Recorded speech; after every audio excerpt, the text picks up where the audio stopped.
Welcome to Path to Eternity, our catechism class. We're going to be going over again Clark Carlton's The Faith, and today's chapter is called The Church at Prayer. The Church at Prayer. So we're going to be talking about prayer. Um, a core element of our life in the church, or rather, perhaps we could say the core element of our life in the church is prayers, both corporate, that is to say, as a group, as a body, and private. So you are expected as an Orthodox Christian. All of you who are catechumens or becoming catechumens, I've made clear, God willing, you are expected to be at church on Sundays and feast days, insofar as you're able, and to have a regular rule of prayer that you practice at home. In order to be an Orthodox Christian. That's fundamental.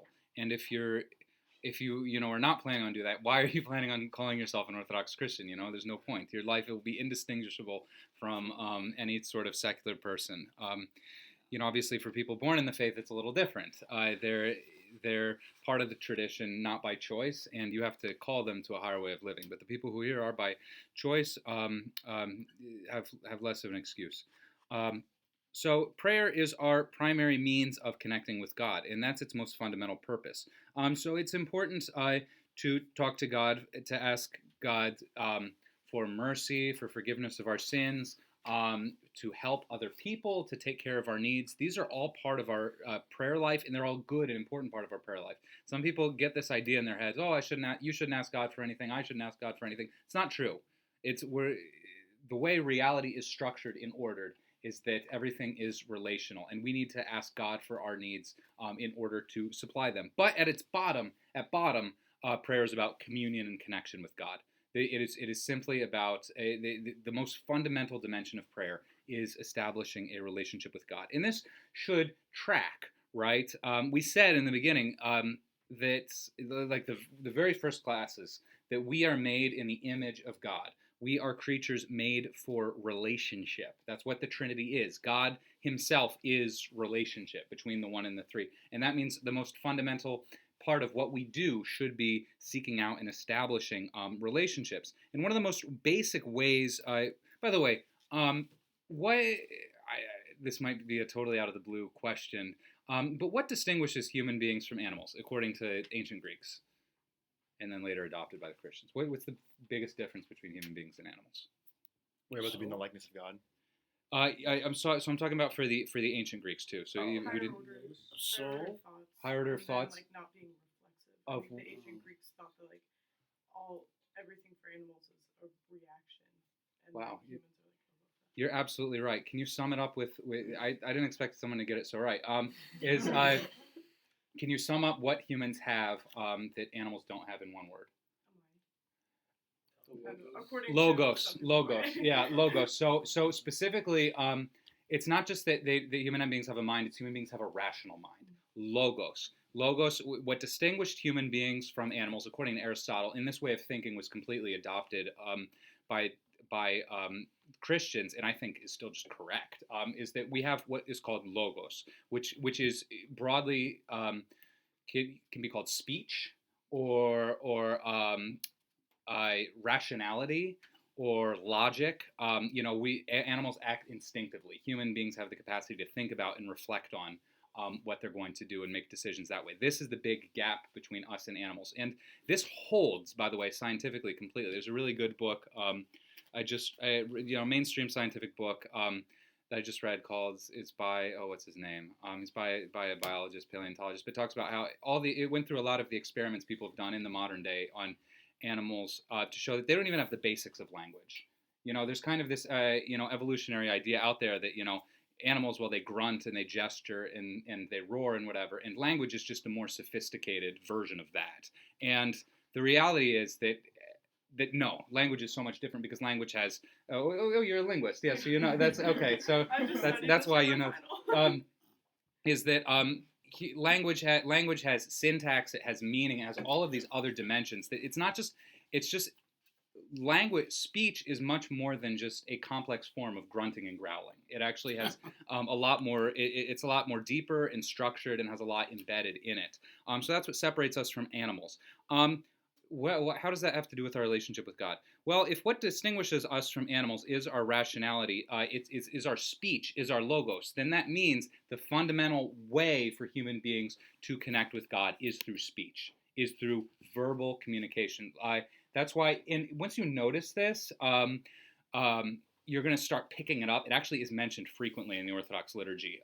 If you ever heard, like, it sounds like a funny word if you're not used to like orthodoxese or whatever, but you're going to hear rational sheep, rational flock. It was important for the church fathers that we offer rational worship to God. What does that mean? It means we offer worship to God and we understand what we're doing, and we understand what we're doing by what we're doing it. So if we are rational creatures, and that's what distinguishes from everything that's ever existed, and pending the discovery of aliens or whatever, we are the uniquest things in the universe. Then that should be the way we connect to God, is through speech, is through mind-to-mind communication, with logic and rationality. And so notice also, by the way, that the Orthodox doctrine is coherent. All of this makes sense. We're created in the image of the Trinity for relationship. We're rational creatures. So what does that? It follows that we should connect to God through speech. I'm not fleshing this point out as well as I would like to, but the unity of our doctrine, it makes perfect sense, or at least it's perfectly coherent. And another thing is, because the most basic part of a human being is their speech, it means that prayer is for everyone, like eating, so it unites everyone. Maybe Bible studies or whatever are not for everyone in the church or whatever. They're not able to engage or connect on that level. But the liturgy is for everyone. Everyone can speak, except for like the really comatose or really, really severely mentally challenged. Everyone can eat, can receive Holy Communion. These are the basics of our faith, because they engage what's most basic about us as human beings. So prayer is for everyone. Everyone should be engaged in prayer, and there's no one really. You can be good at prayer whether you're rich or poor, whether you're smart or stupid, whether you're male or female, whether you're an adult or a child. It really cuts across almost all of the distinctions that divide human beings. There's something else, and I'm not sure how to put a hand on a spirit. Animals do not have rational souls. A transcendent spirit. These are other words for the same concept. Yeah, rational souls. Rational spirit is the word used some kinds. There's a dimension of us that is engaged with abstract thought, concepts, meaning, and truth that animals do not have. Yeah, was it in ancient Greek philosophy? They talk a lot about the spirit and the flesh, and animals are only flesh. They don't. So yeah, if we want to get into this, so there are three parts of a human being. It's body, soul, and spirit. Body is the physical stuff you're made out of. Mm-hmm. Soul is kind of what structures and gives life to the body. So it's the harmonious inner working of all of your cells and all the molecules in your body. And notice animals have that too. Animals have souls. They're powered by something, and there's something that causes them to grow and develop. They don't have what can be called spirit, what can be called rational soul, because they can't think abstractly and reflect. I can't perceive anything beyond myself. Right. They can't plan for the future or anything like that. That's one of the things I was reading, is that chimpanzees, even though they're remarkably sophisticated, they don't seem to have a concept of the future. Yeah. Of anything but the immediate moment. Yes. What does nous mean? Nous means intellect. So I think that would correspond best with the rational soul. Again, you're going to have like a million. Reading through the Church Fathers and reading through like Orthodox spiritual literature, you're going to run into some things for which there are like 100 synonyms. So nous, mind, heart, intellect. These are all one thing for the Orthodox spiritual writers. But one will call it this, another will call it that. Once you understand the unity of these concepts, just like soul, life, these will refer to that animating power within you. Anyway, it's important stuff. It's good. These conversations are worthwhile, because these are opportunities to talk a little more deeply about what we believe in the Orthodox view of the world, which again is just the real world view of the world. This is just how things are, and that's. How much of this is like physical? Could saying like so obviously the flesh is right. Yeah. But like, is the soul like physically in the body, or is it like partially spiritual, partially? That's a really interesting question. So to and I think there's some level of nuance traditionally. The gosh, if we really want to get into it, it is there's a degree to which the soul is physical and part of the physical world, and at least for human beings, this is why like thinkers like Aristotle and so on believed in eternal life, is because they perceived that there is a dimension of the human mind that cannot be reduced to the physical. Our capacity for abstract thought, our capacity for speech and meaning could not be reduced to physical. However, some parts of our experience definitely are physical, like our sense perceptions, right? That's maybe part of our soul, but that's coming in very much through the body. The part of our soul that maybe regulates our heartbeat and this and that. So the soul, I think, kind of straddles the material immaterial in a way that I am probably not doing a great job of explaining. It's because I don't understand it sufficiently. But there are much more sophisticated thinkers who could give you a better answer on that. But yeah, soul is on the boundary, I think, of physical, non-physical. Yes. The soul resides in the body, but it can be separated from the body when the body dies. Right. Yes. And then yes, you're right. The soul resides in the body. But what does that mean about the soul? Is it physical or non-physical? And anyway, and I think there's some, like St. Augustine says, well, the soul extends to every part of your body. So it kind of is located in space, but it's not located in space in such a way that your soul can be in the same place as your finger is. So the soul isn't located in space in such a way that it displaces something else, if that makes sense. Whereas in order for my finger to be here, my cup can't be there. And in order for my cup to be here, I have to move my finger. Whereas my soul and my finger can be in the same place at the same time, even though they're not identical. And this tracks with our experience, right? If I rub the top of my computer screen, I'm feeling it over here. I'm not feeling it in my head.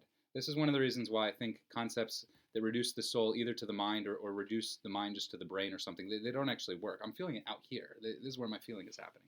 It's not, anywho. Exactly. Didn't researchers discover that the human body, the mass and the weight goes down once someone passes away? People have claimed that. I don't personally know about that research, but yeah, I've read before that like they've like taken really microgram level like weighing people, and then the exact moment of death that gets a little bit lighter, and maybe that's the weight of the soul. Maybe, I don't know. I spent 6 years of my life in a mortuary, and I can tell you that a body is not a living person. I mean, I cannot tell you why exactly, but there's no doubt in anyone's mind that a corpse is not a person. That's a really important philosophical whatever insight. else, no. I think that's a really important insight, and I think that's basic to our experience of reality. You don't have to be a scientist or philosopher to look at a dead body and say, look at the dead body of a grandpa and say, Grandpa's not there. It looks like him, and it is in a sense it is him. It's connected to him in some way, but something fundamental about him is not there anymore.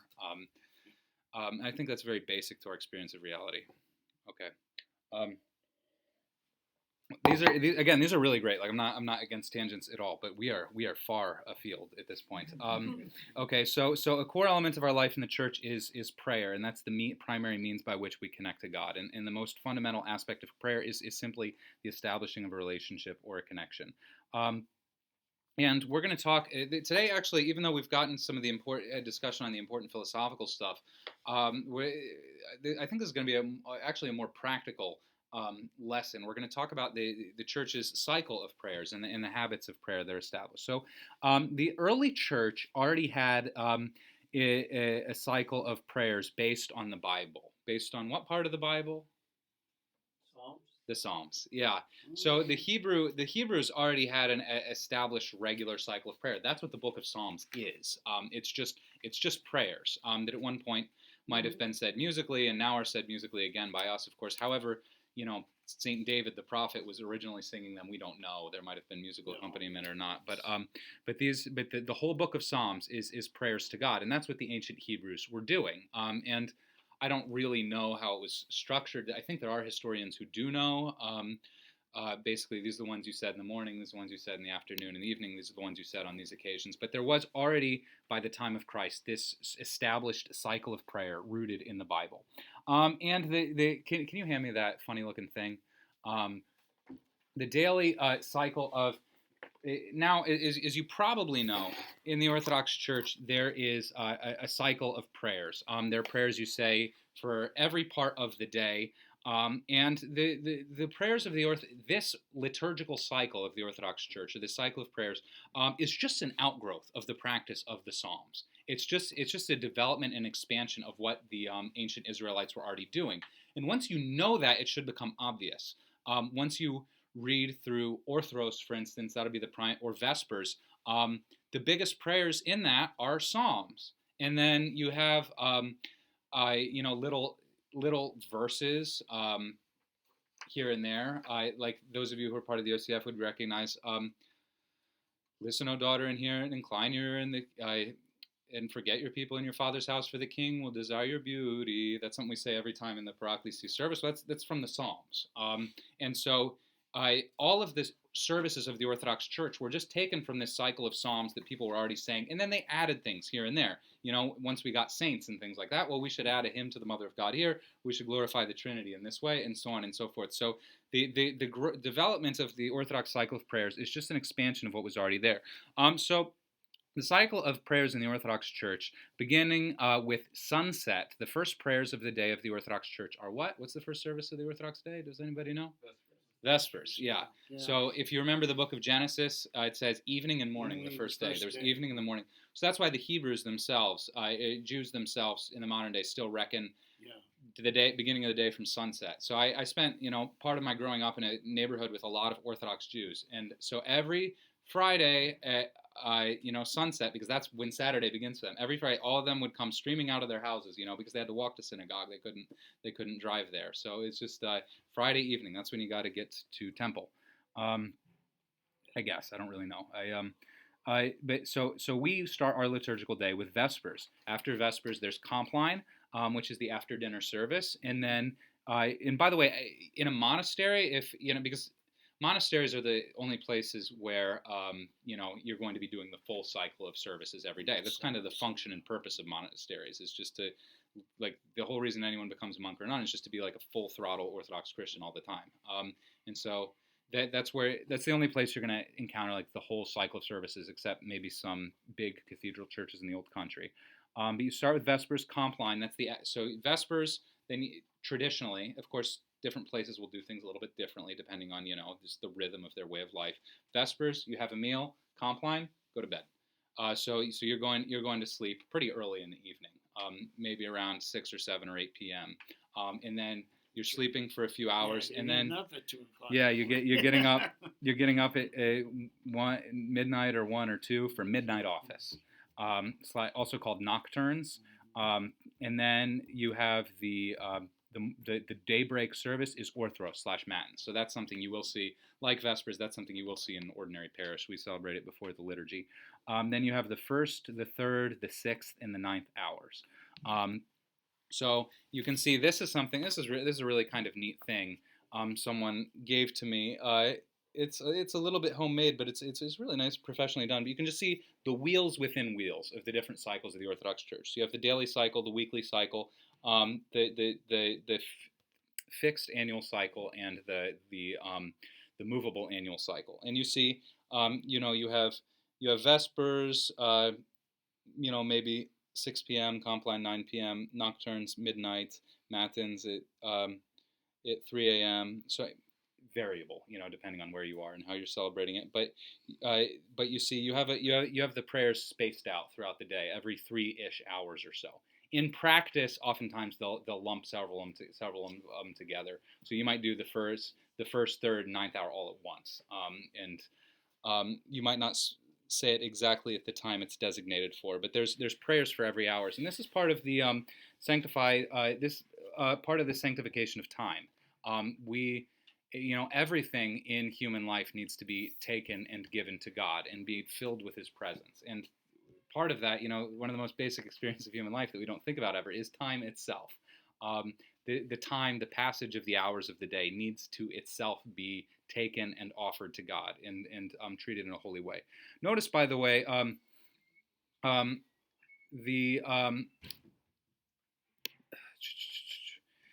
the liturgy is not part of this cycle.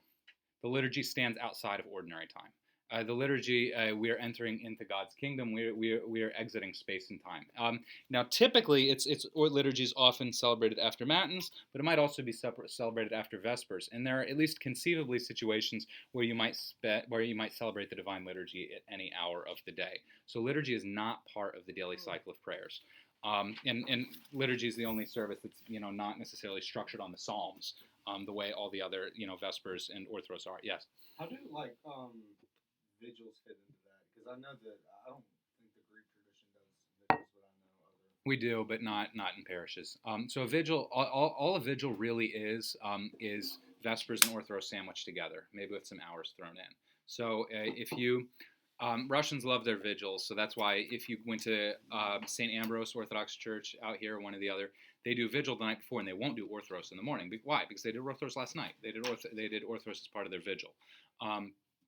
So it's just a practice that developed over time. I can't speak to it exactly. But in monasteries, they do it as well. I was invited, to our it's not our monastery, but the one we go to a lot, Panagia Prusiotisa down in North Carolina. We're not on St. Constantine and Helen. I'm going to go up and celebrate a vigil with them. So we'll just start 10 p.m. at night, and we'll just do everything, even up through liturgy, and then finish at 2-3 in the morning, and that'll be that. So that's how we're going to celebrate St. Constantine and Helen that day. If any of you want to come down to North Carolina or something. So what I'm trying to say is that is in the Greek tradition too, but typically not in the ordinary parishes. Greek parishes don't usually do vigils. Monasteries do. And this is, by the way, this is a fulfillment of. Oh, look at your little sheet that I gave you. By the way, go down to the third thing. The things I already skipped because we were having a good conversation about other stuff. But first of all, there's the prayer of the hours. This is the prayer of the hours. You're going to say if you've ever said it. And by the way, any of these services besides the Divine Liturgy, you can celebrate without a priest. So you can say the hours by yourself. And anytime, if you're reading through your book of the hours, it's called the Orologion. If there gets to a part where the priest has to say anything, you just say, through the prayers of our Holy Fathers, Lord Jesus Christ, our God, have mercy on us, save us, amen. And you just skip the priest part. So that's how you say any of these services. But if you read the prayer of the hours, I think it's very meaningful prayer. So speaking of the sanctification of time, so, O Christ our God, you are worshipped at all times and in all places, and are glorified both in heaven and on earth. So this actually was hugely significant to me coming into Orthodoxy, and it's an important concept, is that God is glorified in heaven continually, and He's glorified by some secret holy people and in some monasteries on earth also continually. So when you say the prayer of the hours or something like that, you're not doing something else. You're just kind of plugging into what's already going on invisibly. I always thought that was really cool, and it meant a lot to me. But that's what sanctification of time is all about. Is the heavenly reality breaking into our ordinary earthly reality. You are patient, generous in mercy, rich in compassion, loving to the just and merciful to the sinner. You call all of us to repentance through the promise of blessings to come. O Lord, in this, receive our supplications at this very hour. So it's talking about the general time that God is worshipped at all times. Now it's connecting it to right here, right now. In a sense, I want to enter into that eternal glorification right now. O Lord, receive our supplications at this very hour, at this present time. Direct our lives on the way of your commandments, sanctify our souls, purify our bodies, set our minds aright, cleanse our thoughts, and deliver us from all affliction, wrath, danger, and need. Surround us with your holy angels, so guided and guarded by their ranks, we may reach the unity of the faith and the knowledge of your unapproachable glory, if you are blessed into ages of ages. Amen. Really, really deeply loaded. But if our time is sanctified, then that's what's going to happen to us, is that our minds are going to be put in order, our thoughts are going to be cleansed, our bodies are going to be made whole, and we're going to enter, and God's time is going to break into our time. Also, so that was really interesting. And also, here's the liturgical cycle anticipated in Malachi chapter 1, verse 11. So the context of this is God is speaking out against the temple and out against the abuses of the ancient Israelite liturgy. And he's talking about rejecting the sacrifices, if I remember correctly, and rejecting the priesthood at the time. But, he says, but now he's anticipating a future time when, from the rising of the sun even to its going down, my name shall be great among the Gentiles. In every place incense shall be offered to my name, and a pure offering, for my name shall be great among the nations, says the Lord of hosts. And I think sometimes we skip over prophecies like this because all of us, we know Christianity's for everyone. Pretty much, I don't think anyone in this room probably has any or very much Jewish blood in them. But it was a big deal. It was a big deal that this shift happened, that the God of Israel became the God of all the nations. And this is actually like the fact that we're sitting here talking about, we just got done worshiping the God of Israel, and now we're sitting here talking about the God of Israel, and all of us are Gentiles, or probably all of us. That is a fulfillment of prophecy. That is what happened here, made true. And this is, from the rising of the sun, even to its going down, my name shall be great among the Gentiles. That's fulfilled. That prophecy is fulfilled in every Orthodox monastery, in every place the divine liturgy is offered. Incense shall be offered. We offered incense to his holy name, just but a few hours ago. And his name is great among the nations. The nations just means the Gentiles, means the non-Hebrews. So it's interesting that all of this is anticipated. The Orthodox Church is the fulfillment of all the promises God made previously. Okay, so yes, good. So we worship God at all times, and I told you about the daily cycle, and of course, as I alluded to, there are wheels within wheels in this cycle. So there's a daily cycle, but in addition to the daily cycle, there's a weekly cycle. A yearly fixed and yearly movable cycles with liturgical books for each. So the book that has all a rubric is just a rule. It's just like the structure of the service. So if you want to learn how to do the service of the hours, you read the rubric for the hours. If you want to learn how to do orthros, you read the rubric for orthros, and so on and so forth. So each of these cycles has belongs to a different book. And actually it's written on the back of your thing. There's a cheat sheet. So the daily cycle is governed by the Horologion. Actually, in English, maybe it's better to just call it the Book of Hours.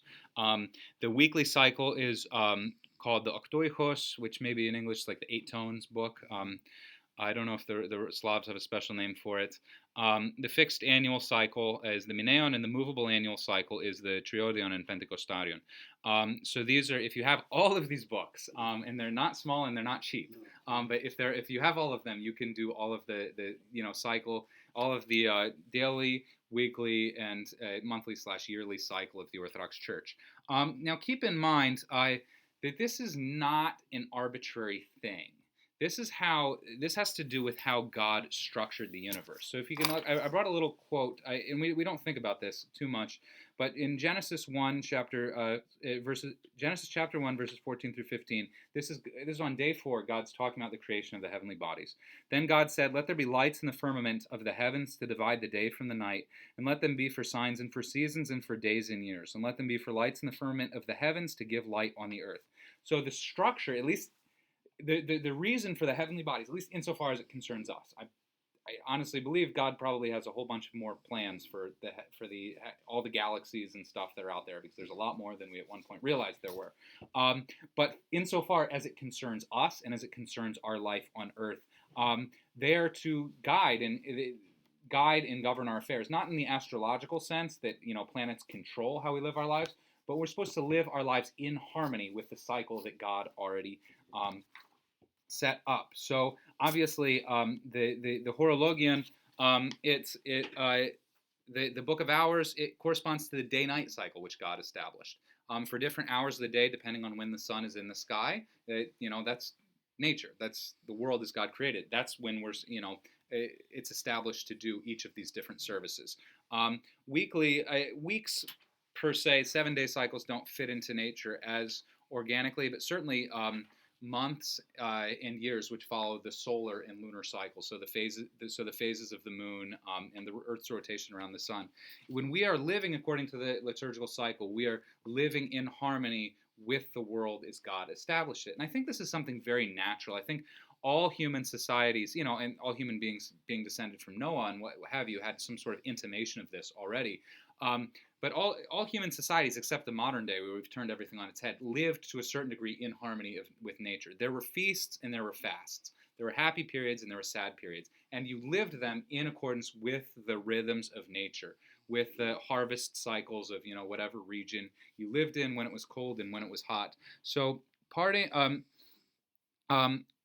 of living according to the liturgical cycle is living in harmony with the created order. This is not something separate from from nature and the created world. This is something that's deeply and intimately linked with it.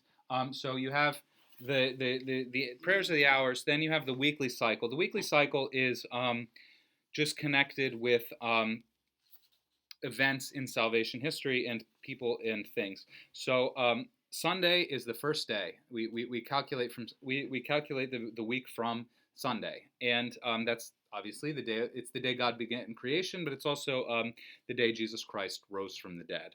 And so that's why Sunday is always a mini Easter. So we're actually not ever supposed to kneel on Sundays, and we're going to start enforcing that in this parish here, because kneeling is sort of a solemn penitential gesture, and you just can't be solemn and you just can't be penitential on Sunday. And now, of course, it applies for the whole 40-day period after Easter as well. Monday has always been dedicated to the angels and to the bodiless powers. Tuesday to St. John the Baptist. Wednesday to the Mother of God in the cross. That's why Wednesday is a solemn day. It's also, I believe, the day Jesus was betrayed, or Wednesday. so that's why Wednesday is generally a fast day for us. Thursday is the Holy Apostles and St. Nicholas and all bishops, actually. Friday is, of course, the cross, because Jesus Christ was crucified on Friday. Saturday is dedicated to all saints and to the dead. So really, why? Saturday was the Sabbath. Saturday was the day God rested in the tomb. And that's why in most traditional European languages, in English it's like Saturday, which I think is like Saturn's day or something. But like in Spanish it's like Sabado. In Greek it's Sabato. Like it's the Sabbath day. It still is. And in most traditionally Orthodox countries, Saturday is actually a liturgical day as well. And you probably have a liturgy on most Saturdays, and it's when the dead are commemorated and when all saints are commemorated. Saturday is the day to think of death. So traditionally, that's actually when we would have memorial service. It's not fully proper that we do memorial services on Sundays in the modern Orthodox Church, but That's where you're gonna get the people. That's America. Yeah, it's just everyone lives far from the church. We don't live in the little villages anymore. If we're only going to see everybody once a week, fine, Sunday. That's okay. We have to adapt to our circumstances. We keep the traditions to the best of our abilities, but we have to be practical as well. So there's so the daily cycle is in harmony with the hours of the day. The weekly cycle maybe is a little bit arbitrary, but the yearly cycle are the 2 yearly cycles. So there's the fixed cycle, so that's the Mineon. So that's most feasts are connected to the fixed cycle. So in fixed means it's the same day every year. Christmas is the same day every year. It's going to be December 25th. Theophany is always going to be on January 6th. The birth of the Mother of God is always going to be on September 8th, and so on and so forth, because that's connected to the solar cycle, the movement of the Earth around the Sun, and that's a lot less variable. The movable cycle is everything connected to Easter, and that is what we call a luni solar cycle. So it's connected both to the Earth's progress around the sun and the phases of the moon as well. So it's the first. So Easter is always celebrated after the first full moon, after the vernal equinox. So after the spring equinox. So Easter is always celebrated after the first full moon of spring. So it's both of spring. That means it's part of the solar cycle, but it's also the first full moon. So it's part of the lunar cycle as well. Yes. And it always coincides with the Jewish Passover too, doesn't it? Yes. Do you know why? Because he was crucified on Passover. Yes, and basically we're using the same calculations that the Jews were using, or very similar calculations. They're using the lunar calendar too, aren't they? Exactly, Yeah. exactly. So we're using very similar. And why are we using similar calculations to the Jews? Because they both come from the Bible. That's what Because Easter is just the fulfillment of Passover. when we say the fulfillment, we see Easter's Pascha. Easter is the same thing as Passover, just expanded cosmically. So if Passover, Pesach, was the feast of the liberation of the Jews from slavery, Easter is the feast of the liberation of all human beings from slavery to sin and death. There's an incredibly deep connection there, and that's why the word for I've seen stupid things on the internet. People say, "Oh, did you know Easter comes from the Babylonian word Ishtar, which means it was originally a pagan holiday?" No, it's not true. The original word for Easter is Pascha, which comes from the Hebrew word for Pesach, because we are celebrating Passover. Like, you're just read a book. I don't know.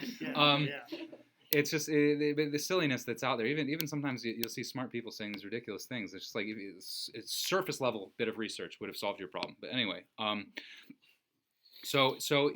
God and basically the dates for Easter are established. The dates for Passover are established in the Bible. So the first month of the year was when Passover would take place, and it was even more connected to nature, because in Bible times, how did you determine the beginning of spring? Well, it was when the barley would ripen. And so that's what the Bible establishes. And I guess at some point in time, everyone determined that maybe that shifts a little too much, so we connect it to the spring equinox. That's when the beginning of spring is. But the reason Easter is when it is because it's connected to the date of Passover in the book of Exodus. And that's why it's always going to line up with what the Jews are doing, because they're working with the same data we are. There's a slight difference in two of the Gospels. One, Jesus' crucifixion happens on the day of preparation, and in another one, it happens at the Passover. Yeah.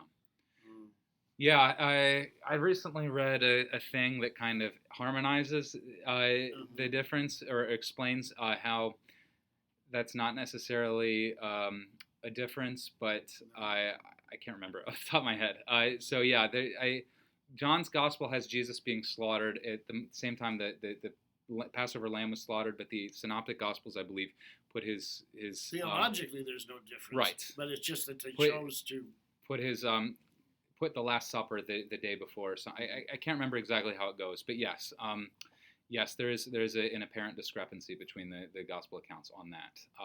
But whatever it was, the Last Supper was a Passover meal of some form. It was within 24 hours of the Passover, if you want to get down to the nitty-gritty of it. Okay. Yes. So you have the fixed annual cycle and the movable annual cycle. So that's why the date of Pascha and everything connected to Pascha is going to change every year. But everything else is going to stay the same, because it follows the solar cycle. So the 12 great feasts I have written out for you guys, these are the biggest holidays of the church, and these are the ones you really ought to be in church for if you can make it. Obviously, if you work during the week, we're not in an Orthodox society. If you were living in Greece or whatever, you'd probably get off from your job on most of these days. If in America, I know it's a little bit different.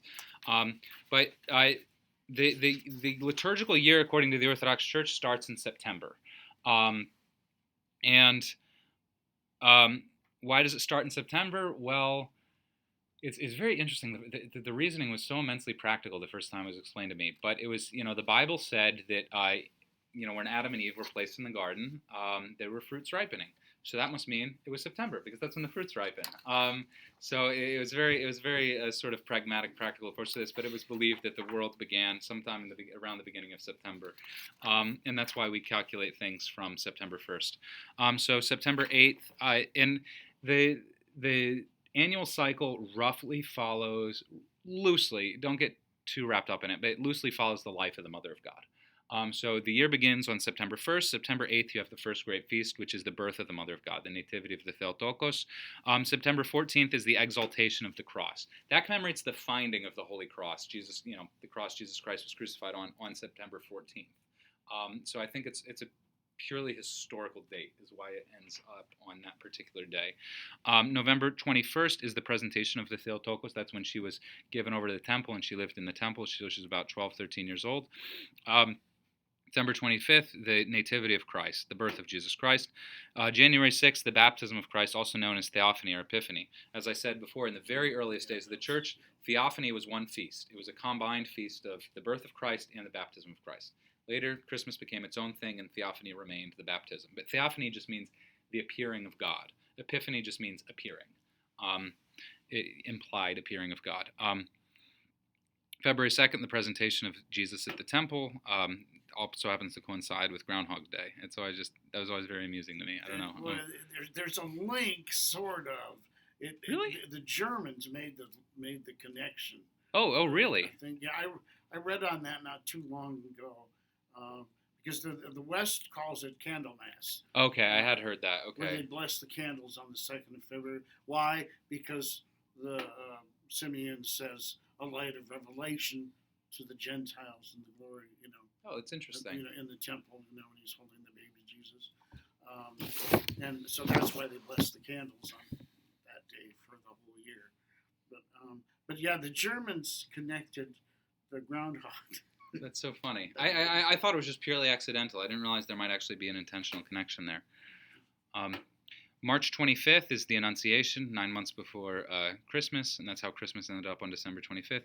And then the Sunday before Pascha is Palm Sunday, and now we're getting into the movable cycle. That's why there's no date next to Palm Sunday, because it changes every year according to when.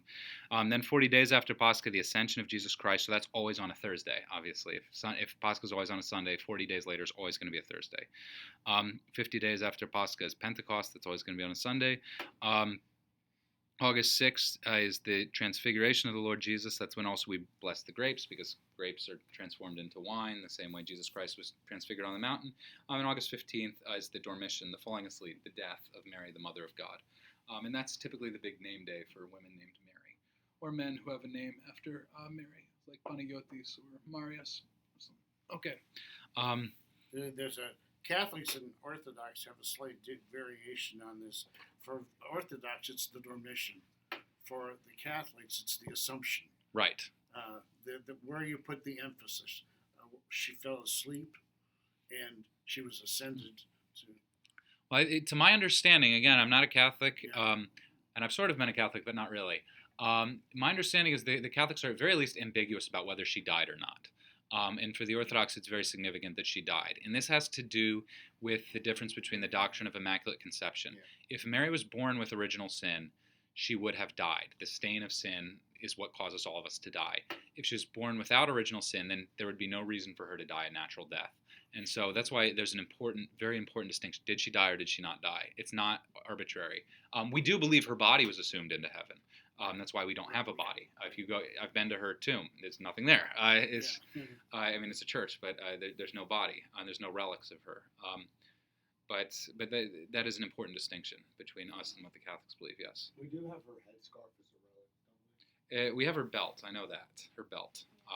The Zoni. I have a piece of it. Really? Yeah, and That's remarkable.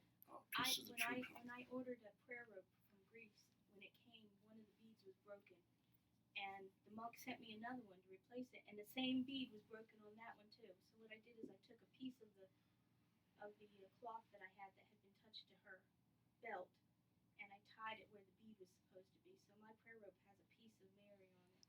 Oh wow! So it was touched to the piece. Okay, I was gonna say if you have a piece of the belt of the Mother of God, it should be in here.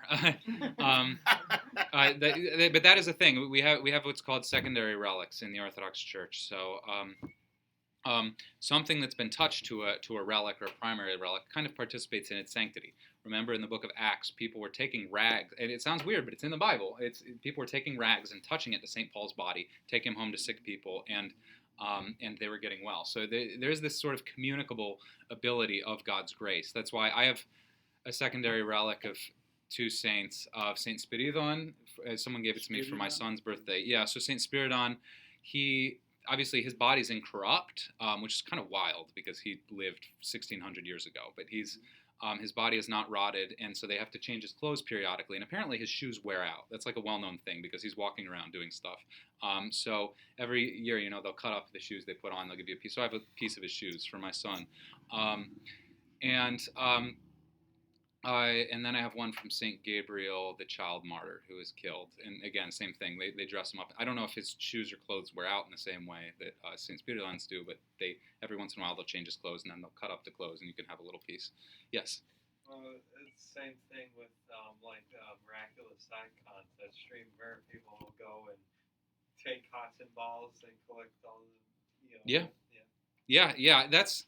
That's a little bit different because then you still have a physical, tangible substance. But yeah, when you go, if you ever, God willing, I would love to invite one of these Mercy Streaming Icons to our parish as long as they're still going. They'll just like the priest carries it around, it's just like dripping. Like you hold your hand underneath, you can get some cotton balls, and people have been healed through that. It's crazy. I mean, it's crazy. It's did someone raise their hand? Anyway, okay, so you can see the liturgical year roughly begins with the birth of the Mother of God and roughly ends with her death. But it doesn't follow. I don't think it follows like a perfectly linear path of her life. But she is the model Christian. I mean, she's the one who is the most perfect person behind Christ Himself. So we need to live, in imitation of her to a certain degree. Why? Because she allowed. Through her obedience, Christ entered into her and came into the world. And all of us need to be obedient such that Christ enters into us and we bring Him into the world. Not physically the way she did, but still significant. And Pascha, with liturgy being outside of time, Pascha is outside of the festal cycle. So it's not considered one of the 12 great feasts. It's considered the Feast of Feasts. It's something separate and distinct, even though it defines the cycle. It stands above it.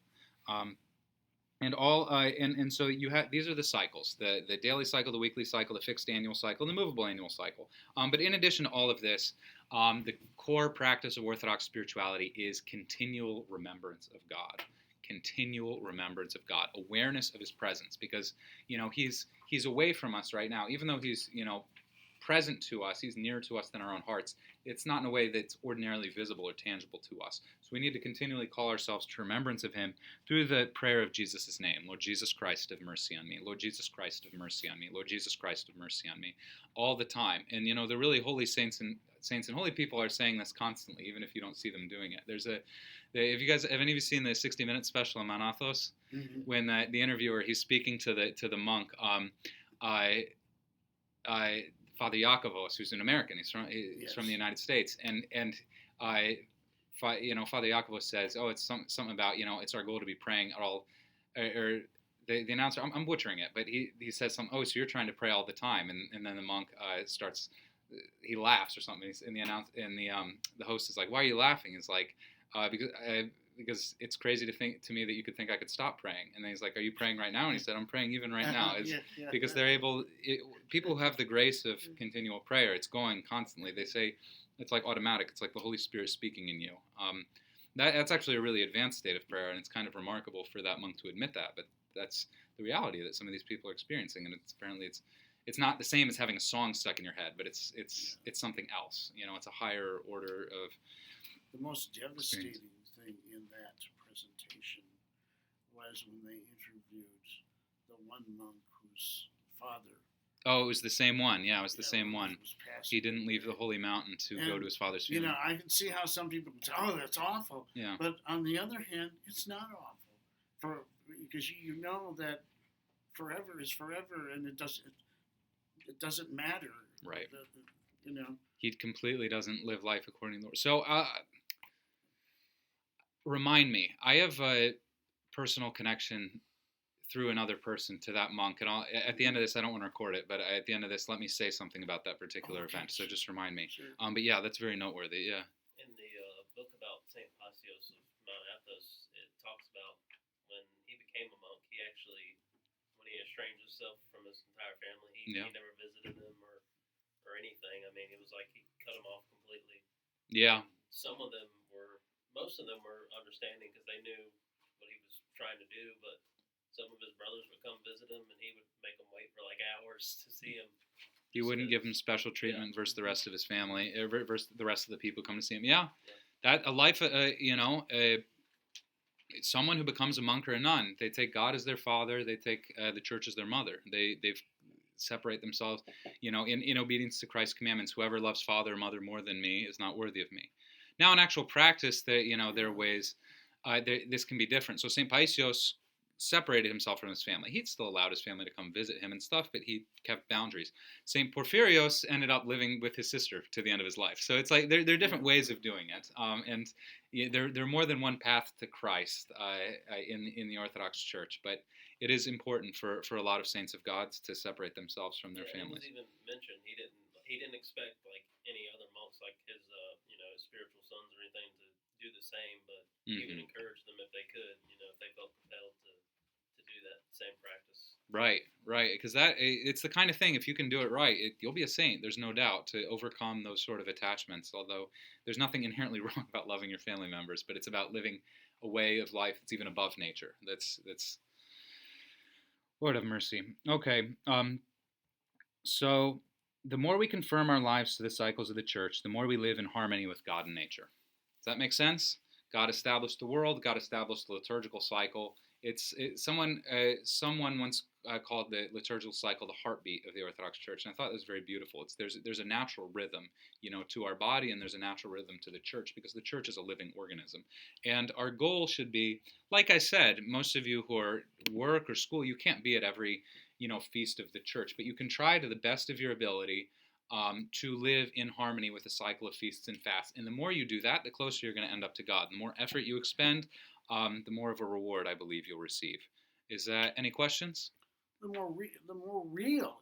I mean, your everyday life consumes, all your stuff, and church once in a while or so, and it becomes almost irrelevant. But when you participate as often as you can, right, it keeps it alive and vibrant and not dead. You're absolutely right. That's about the continuous remembrance of God. God allows himself, in a certain sense, it's strange to say, allows him to be optional for us. There's a time coming when being aware of God will no longer be optional. So be very, very careful. Yeah. But right now, being aware of God, a relationship with God, is optional, and you can live your life almost as though he weren't there, if you so choose. So we need to call him to remembrance as much as possible so that we can live with him. And that the more we do that, the more present he'll become to us, and the more he'll manifest himself, not just in terms of psychologically training ourselves, but in terms of him actually entering into our lives of his own volition. Okay, so does everyone have their packets? We're going to do the Fathers Speak. So this is just from St. John Climacus on the Ladder of Divine Ascent, which is the spiritual manual of the Orthodox Church par excellence. That and the Philokalia are just the, so prayer is by nature a dialogue and a union of man with God. Its effect is to hold the world together. It achieves a reconciliation with God. Pray in all simplicity. The publican and the prodigal son were reconciled to God by a single utterance. The attitude of prayer is the same for all, but there are many kinds of prayer and many different prayers. But heartfelt thanksgiving should have first place in our book of prayer. Next should be confession and genuine contrition of soul. After that should come our request to the universal King. This method of prayer is the best, as one of our brothers was told by an angel of the Lord. If you've ever had the question, I don't know how to talk to God, which, all of us have had that question at some point. This is here. After you say your prayers, here's a manual for you. First, you thank God. Then you express contrition over your sins and the way you've turned away from him, and then you offer him your requests. If you've never had a structure for your free-form prayers that you say by yourself, there's your structure right now. Use this. If you ever find yourself having to appear before a human judge, you may use that as an example how to conduct yourself in prayer. Perhaps you have never stood before a judge or witnessed a cross-examination. In that case, take your cue from the way patients appeal to surgeons prior to an operation or cautery. If you're putting someone's life in your hands, having surgery, you're going to be very nice, and you're going to be respectful, and you're going to be humble. In your prayers, there's no need for high-flown words, for it is the simple and unsophisticated babblings of children that have more often won the heart of the Father in heaven. So this is a great little, I would take this home and just read that and just remember it. That's how to pray. Okay. Special study, fasting. Have a good day. God bless you, Andres. Nice to have you. In the New Testament, prayer is closely associated with fasting. When the apostles were unable to cast a demon out of a child, the Lord told them, "This kind can come forth by nothing but by prayer and fasting." Even though he is God by nature, our Lord himself fasted in the flesh so that we might learn the importance of fasting. In giving instructions to his apostles, Christ did not say to them, "If ye fast," but "when ye fast."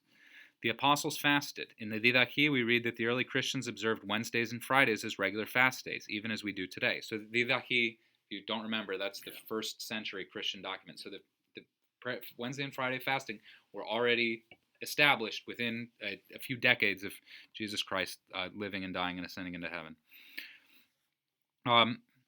Fasting is therefore not an option for Orthodox Christians. It is an essential element of our life in Christ. Great Lent begins with a command from a prophecy of Joel. Blow the trumpet in Zion, sanctify a fast, call a solemn assembly. In short, fasting is a matter of obedience to God. There are two kinds of fasting. One, complete abstinence from food, and two, an abstinence from certain kinds of food. Complete abstinence from food is prescribed before reception of communion. This begins the evening before communion. The minimum requirement is no food or drink after midnight. Many also observe a complete fast at the beginning of Lent and on Great and Holy Friday, at least until after Vespers. Some people, especially monks and nuns in monasteries, but not even all of them, will fast from after church on Sunday until pre-sanctified liturgy on Wednesday at the beginning of Lent. Some of them won't even drink water. So that's hardcore. That's not for most people, but it is a practice of our church. Yes. Is it wrong to like fast for health reasons too? Oh, why'd that be wrong? I don't Yeah. know. I mean, I just. No. Sorry. I didn't mean to be flip. I mean, like you could like. I mean, in my mind, like you could mix the two up, and like I don't know. It's just kind of a gray area. No, yeah. If you have a colonoscopy or something, you can feel free to fast. They probably ought to. Yeah. You might not have. You might have to go through it again if you don't. Yeah. During Great Lent and other seasons of fasting, we abstain from all meat, dairy products, and fish with backbones. We also regulate the amount of food eaten. The Fathers tell us that we should get up from the table still slightly hungry in order to be attentive at prayer. That's something that is very, very tangible and something you can experience in your own life. You can, if you want. I say this a million times to people, but if you want to experience it in your life, have an experiment. One day, eat a whole pizza, hamburger, French fries, whatever you want for meal, and then try to pray. You're gonna be, and then the next day, eat a small lentil soup, and then stop eating, and then try to pray. The difference will be night and day. It'll be a radically different experience. There's a real practical significance to fasting and your relationship with God. Singing. Have you ever noticed that if you haven't been eating and your stomach is empty, you sing better? Is that true? I haven't noticed that in myself. If you've been munching on something and you start singing your prayers, it sounds worse than if you have not been eating or drinking anything for a while. That's interesting. I don't usually sing my private prayers, but I know, especially among the Slavs, that's common. The Oche Nash and the Single Bear. That's interesting. I've never noticed that, but it totally tracks. And by the way, who is the biblical model for fasting from meat and dairy products and stuff like that? Oh yeah, actually, he wasn't the one I had in mind, but yeah, St. John the Baptist definitely did that. He just ate locusts and wild honey. Adam and Eve, well, that's an example. They weren't fasting, but before the fall, human beings didn't eat animal products at all. Right. Noah. Noah. It was with Noah after the flood that meat eating was sanctioned for the first time. So there's kind of the sense among Christians, among traditional Christians like Orthodox, that meat eating was part of the degeneration of the world. Yes. We started eating meat only. Human beings are, by that reckoning, in heaven we're going to be vegetarians, except maybe the flesh and blood of the Lord will eat. But so sorry. Was it God allowed Noah? He allowed it. Yeah. After the flood. Right, and so it's not a sin. Don't think eating a bacon cheeseburger is not a sin, but it's not going to be part of the perfect life. Samson, I don't remember what his dietary habits were. What I'm thinking of is Daniel. So Daniel, he was one of the up and coming youths of the Hebrew people, and they tried to bring him into the Babylonian court and to assimilate him. So they were trying to feed him meat and wine that had been offered to the Babylonian idols, and he refused to, and he only ate veggies.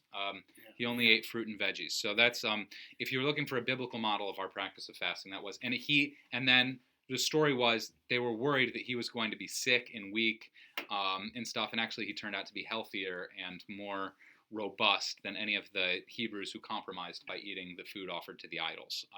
So he's our model for fasting from those sort of things. So abstinence from certain types of food has nothing to do with uncleanness. There's nothing morally wrong with eating meat, although most fathers did teach that Adam and Eve did not eat meat before the fall. There is, however, a correlation between the types of food we eat and our spiritual state. Animal products, especially fats and oils, tend to inflame the passions and create inner turmoil. This ancient wisdom of the fathers will come as no surprise to modern nutritionists. Although fasting has many health benefits to recommend it, that is not the reason we fast. Bishop Kallistos writes, "The primary aim of fasting is to make us conscious of our dependence of God. We voluntarily experience physical hunger in order to make us aware of our true spiritual hunger or poverty of spirit. Another reason we fast is to subdue our passions and self-will. The fathers tell us that there is no way we can control our urges for sexual gratification, money, power, etc. if we are unable to control our stomachs. Fasting is the first step towards self-control." This is really real. I think if you exercise self-discipline in one dimension of your life, it's going to affect the other dimensions of your life. If you don't exercise self-control in a certain dimension of your life, that might have a contagious effect to other dimensions of your life, where you're going to lose control of other ones. So my mom actually used to say, even though she's not Orthodox, but she always say, willpower is a muscle, and the more you exercise it, the more you'll be able to exercise. I think that's completely true. And that's generally what the fathers have taught, specifically food, and the other one is sleep. Not that you should be get 2 hours of sleep a night and deprive yourself, although, there are some monks and ascetics who do that, but just not oversleeping. Get your 7 or 8 hours, and that's it. Don't just lay around, and that will help you exercise self-control in other dimensions of your life. When we fast, it is extremely important that we do so according to the rules of the church and the directions of our spiritual father. Self-will is cut off by obedience. Making up our own fasting rules is an act of self-will, not obedience, and can only lead to spiritual pride. I think it's so important that we fast. It's not only from abstaining from food, because I've heard of us being criticized by Muslims, like, well, we don't eat or drink anything. It's like, yeah, but you have a huge meal in the morning, and then you have a huge meal in the evening. You know what I'm saying? That's pretty common in Muslim cultures. I remember when I was in Palestine for our pilgrimage to the Holy Land. This was in 2018, and it was Ramadan. And every night, it's a little scary, every night when the sun sets, because that's when the fast ends in Ramadan, all the cars' horns start honking, and people are shouting and cheering and yelling. It goes crazy. The first time it happens, you're like, "What's going on? Like, is this, are we under attack?" But they're having a party every single night. I mean, to what degree is that really a fast? For all the 30 or 40 days of Ramadan, you're exercising discipline for a few hours. But the Orthodox, I'm not trying to compare people or say we're great and they're bad, but it's like, you really have to suffer a bit for it really to be a fast, I think. And we're definitely suffering during Lent. Okay, we're not miserable. Come on, guys. But fasting, therefore, is a means of subduing the passions. It's not a virtue in and of itself. We do not fast in order to earn merits. We are servants of our heavenly Master and do as we are commanded. So likewise, ye, when you have done all these things which are commanded, you say, we are unprofitable servants. We have done that which it was our duty to do.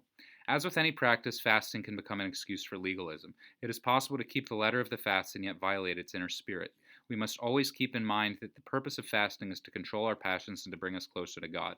Strict fasting according to the rules that is not accompanied by an inner attitude of submission to God yields only a hypocritical and judgmental attitude toward others. This is why we are enjoined by the hymns of the church to observe a spiritual as well as physical fast.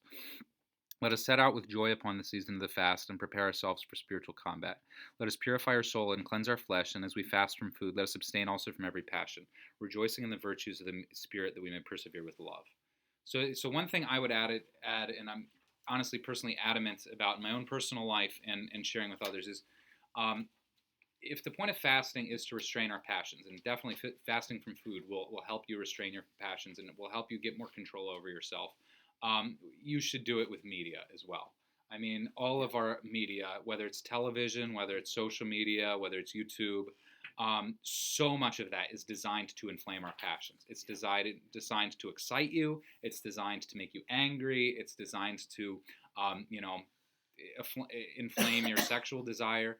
you need to regulate your media use during the fast periods. There's not an established rule for how that looks during the church, but I just want to make you conscious of it. I don't think you're going to succeed in fasting so much if you're just letting yourself go completely wild with what your eyes see and what your ears hear. Okay. Yes. So I've heard things about when you're fasting, like if people offer you food, you shouldn't decline it, even if it's not like if it's something that goes against your fast. Yeah.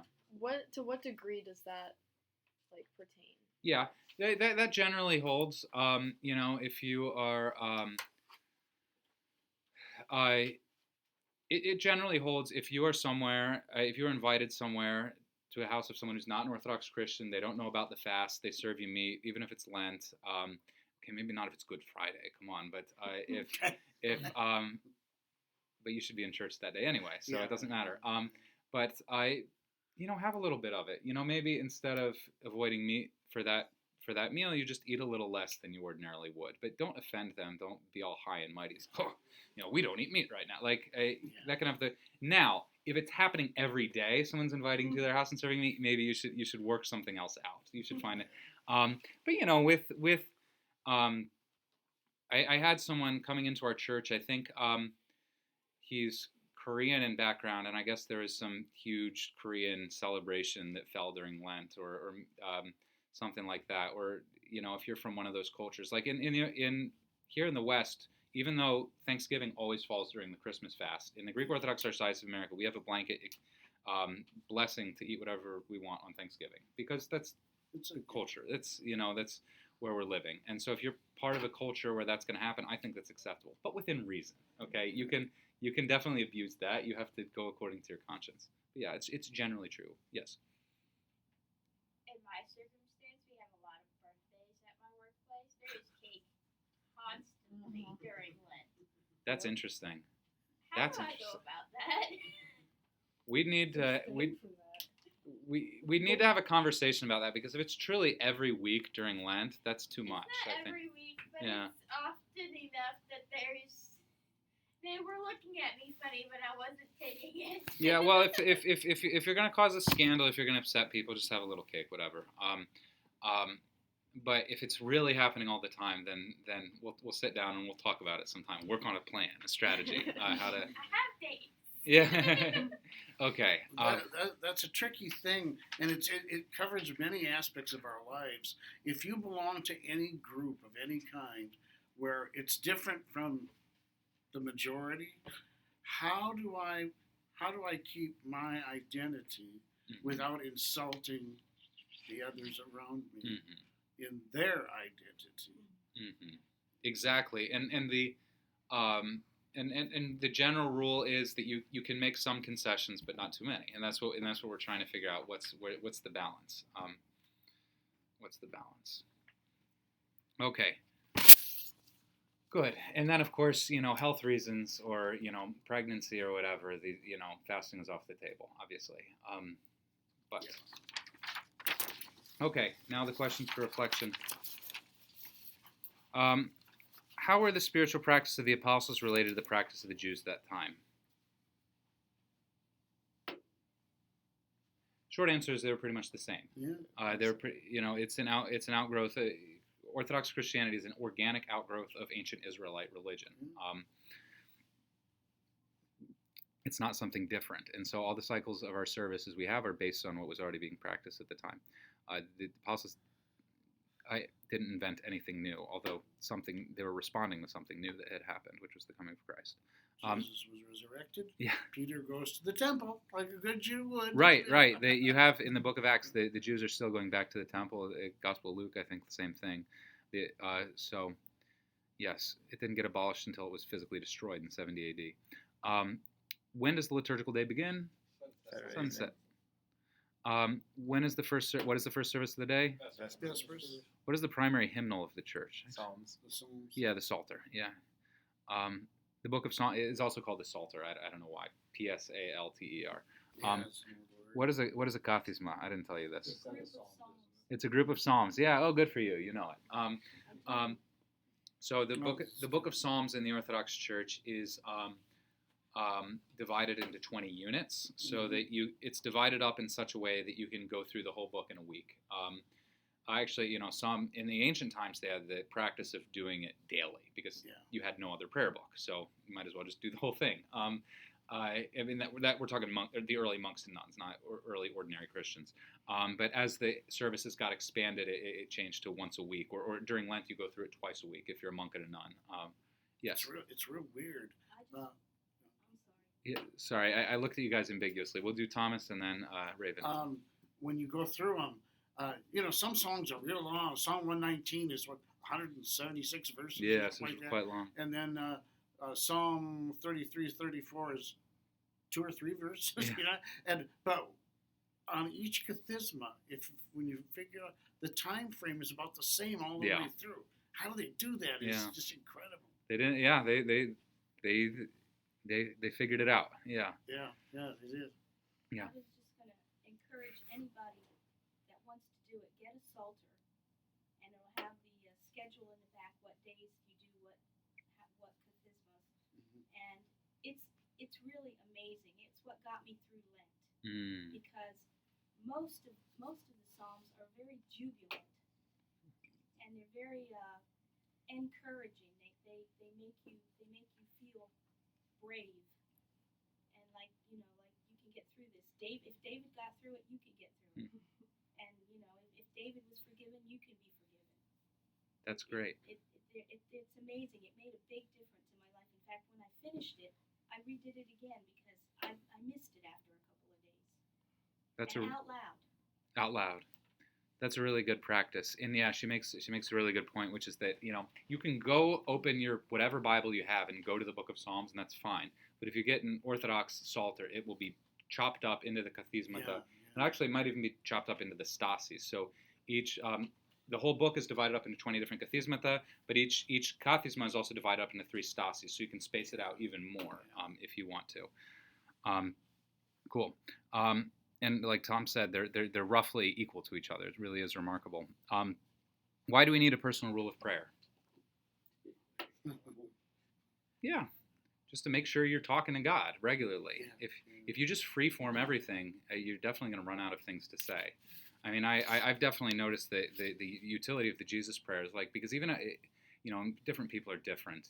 Some people can stand up and pray for 2 hours or whatever and just not run out of things to say. But I've definitely had more often the experience, even when I have a really intense session of prayer, an opportunity to speak to God from the heart, after, 15 or 20 minutes, I feel like you do kind of run out. And so that's why it helps to have written prayers. It helps to have Jesus prayers. It gives you the words so that you can maintain the connection. You can keep things flowing, but you can't... Do the Greeks have the Molitva too, or is that just the Slavic tradition? I don't know what that book is, so it's a prayer book, and it's the same every day. And you have morning prayer. Oh yeah. We just have the Orthodox prayer book. Yeah. We have that, and I recommend it to the catechism. Not recommend it. I tell the catechumens to use that. Yeah. So the morning and evening prayers should be the basic for anyone who's an Orthodox Christian. Morning prayers when you wake up. Evening prayers before you go to bed.